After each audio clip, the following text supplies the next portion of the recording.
आज 20 जून ऐतिहासिक पश्चिमबंग दिवस বহু বছর প্রতীক্ষার পরে আমরা পালন করার সুযোগ পেয়েছি। সেই উপলক্ষে এখানে উপস্থিত সমস্ত সুধীজন, মঞ্চ উপস্থিত বিশিষ্ট নাগরিকগণ, সরকারি আধিকারিক, শিক্ষাবিদ, সবাইকে আমার আন্তরিক শুভেচ্ছা তথা পশ্চিমবঙ্গবাসীর প্রতি আমার অভিনন্দন ও শুভেচ্ছা।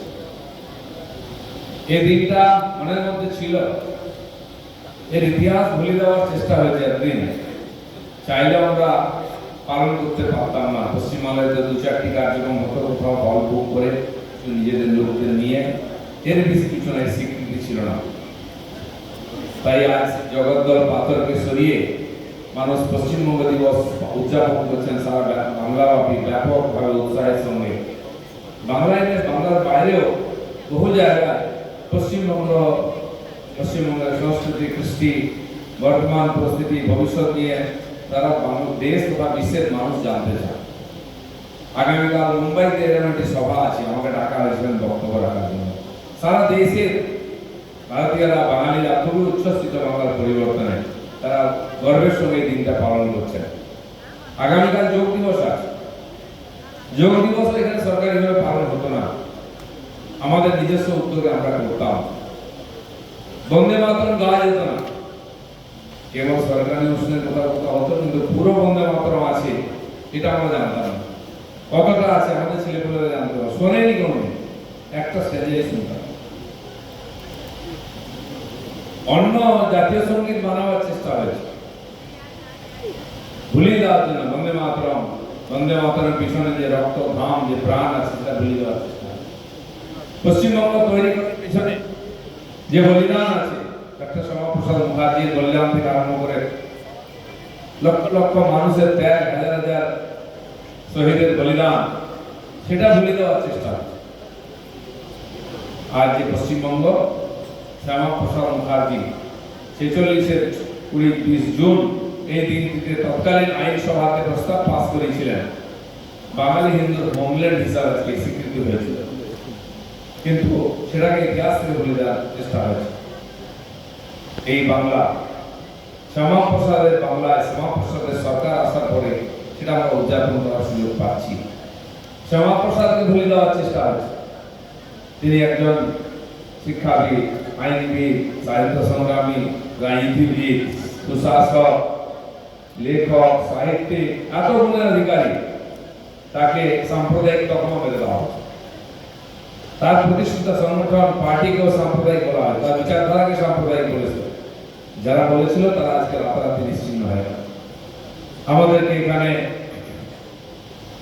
গাছের চারা, শ্রীফল মানে নারকেল দিয়ে স্বাগত করা হলো, প্রদীপ প্রজ্বলন হলো, তুলসী গাছে জল দিতে হলো, ডক্টর শ্যামাপ্রসাদের মূর্তিতে মাল্যদান করার সুযোগ হলো।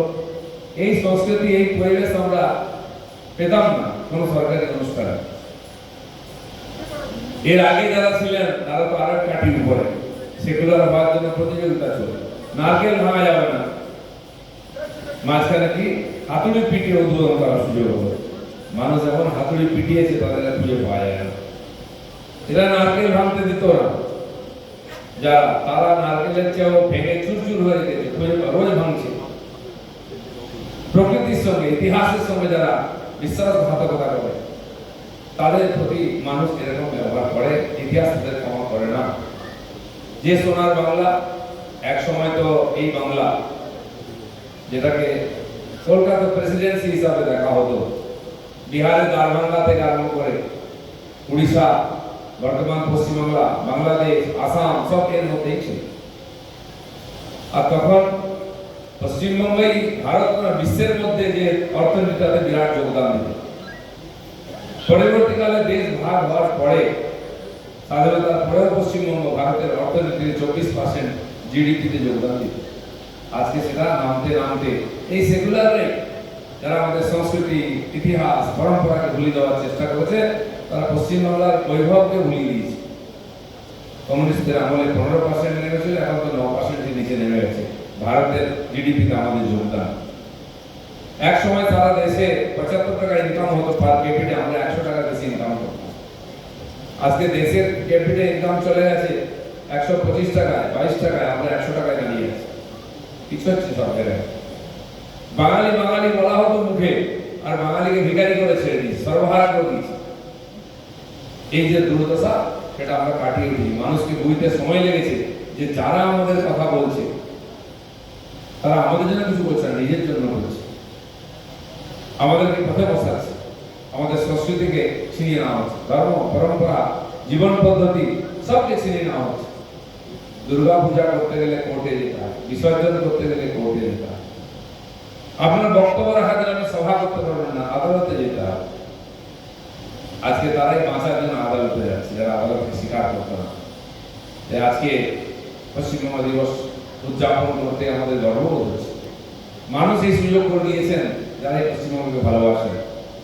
যে বাংলা একদিন কৃষিতে উন্নত ছিল, কলা সংস্কৃতিতে উন্নত ছিল, বিজ্ঞানে সাহিত্যে উন্নত ছিল, অর্থনীতিতে, স্বাস্থ্যে শিক্ষায় উন্নত ছিল, খেলাধুলা শিল্পে উন্নত ছিল, সব রকম সব দিক দিয়ে আমরা পিছিয়ে গেছি। যারা বড় বড় কথা বলতো তারাই পিছিয়ে দিয়েছে। মানুষ তাদেরকে আজকে শিক্ষা দিয়েছেন, নতুন বাংলা গড়ার সুযোগ দিয়েছেন। 40 লাখের বেশি যুবক আছে বাংলা ছেড়ে বিভিন্ন রাজ্যে বিহার, লেবার, ওয়েটারের চাকরি করছে। তারা বাংলায় ফিরে এসে বাংলাকে নতুন করে গড়তে চান, পরিবারের সঙ্গে থাকতে চান, সে সুযোগ করে দিতে হবে। এক সময় এখানে যারা কলকারখানা প্রতিষ্ঠা করেছিলেন, ইন্ডাস্ট্রি করেছিলেন, ব্যবসা করেছিলেন, বাংলা অর্থনীতিকে উন্নত করেছিলেন, সারা বিশ্বে এখান থেকে জিনিসপত্র তৈরি হয়ে যেত, তারা বাংলা ছেড়ে পালিয়ে গেছে। কলকারখানা বন্ধ হয়ে গেছে। পশ্চিমবাংলায় আজকে বিদ্যুৎ নাকি উদ্বৃত্ত হয়ে গেছে, গর্বের ব্যাপার, কারণ সব কলকারখানা বন্ধ হয়ে গেছে, বিদ্যুৎ খরচাই হয় না কোথাও। এদিক দিয়ে এগিয়ে আছি আমরা। হসপিটালে ওষুধ থেকে আরম্ভ করে বাচ্চাদের মিড ডে মিল সব জায়গায় ভেজাল দেওয়া শুরু হয়ে গেছে, সব জায়গায় লুটপাট শুরু হয়ে গেছে। গর্ব করার মতো বাঙালির হাতে কিছু নাই। যে বাংলা একদিন সারা বিশ্বকে উদাহরণ দিয়েছে, ইঞ্জিনিয়ার দিয়েছে, ডাক্তার দিয়েছে, প্রফেসর দিয়েছে, সায়েন্টিস্ট দিয়েছে, সেই বাংলা আজকে সাহিত্যিক দার্শনিক দিয়েছে। আজ বাংলা সারা দুনিয়া থেকে, ভারত থেকে নিয়ে আসছে IAS, IPS, engineer, doctor, professor. এই বাংলার সুসন্তানরা, ভারতবর্ষের দুটো জাতীয় সঙ্গীত এই বাংলায় লেখা হয়েছে, বন্দে মাতরম আর জনগণ মন। এছাড়াও কবিগুরু আরো দুটো দেশের জাতীয় সঙ্গীত লিখেছে, যেগুলো গাওয়া হয়। আমার সোনার বাংলা, আমি তোমায় ভালোবাসি, বাংলাদেশে। এবং শ্রীলঙ্কার যে জাতীয় সঙ্গীত, সেটাও কবিগুরুর লেখা, লঙ্কান ভাষা থেকে ট্রান্সলেট হয়েছে। এরকম প্রতিভাশালী বাঙালি যারা যুদ্ধক্ষেত্রে বীরত্ব দেখিয়েছে, যারা খেলার মাঠে বীরত্ব দেখিয়েছে, যারা বিশ্ব দরবারে জ্ঞানের প্রতিযোগিতায় নিজেকে উন্নত করে বাঙালিকে সম্মানিত করেছে, আর ভারতের স্বাধীনতায় যাদের যোগদান তো করার অপেক্ষাই রাখে না, শেষ পর্যন্ত বাংলার না শুধু দেশকে অখণ্ড রাখার জন্য ডক্টর শ্যামাপ্রসাদ মুখার্জি, বাংলার জন্য তিনি কাশ্মীরে গিয়ে নিজের বলিদান দিয়েছেন বাংলার জন্য। তিনি প্রধানমন্ত্রী, মুখ্যমন্ত্রী হওয়ার জন্য যাননি। যেমন বাংলাকে জিন্নার মুখ থেকে ছিনিয়ে নিয়ে এসেছেন, জিন্নাকে ভারত ভাগ করে পাকিস্তান করেছিলেন। শ্যামাপ্রসাদ তাকে চ্যালেঞ্জ করেছিলেন যে জিন্না তুমি ভারত ভাগ করেছো, আমি পাকিস্তান ভাগ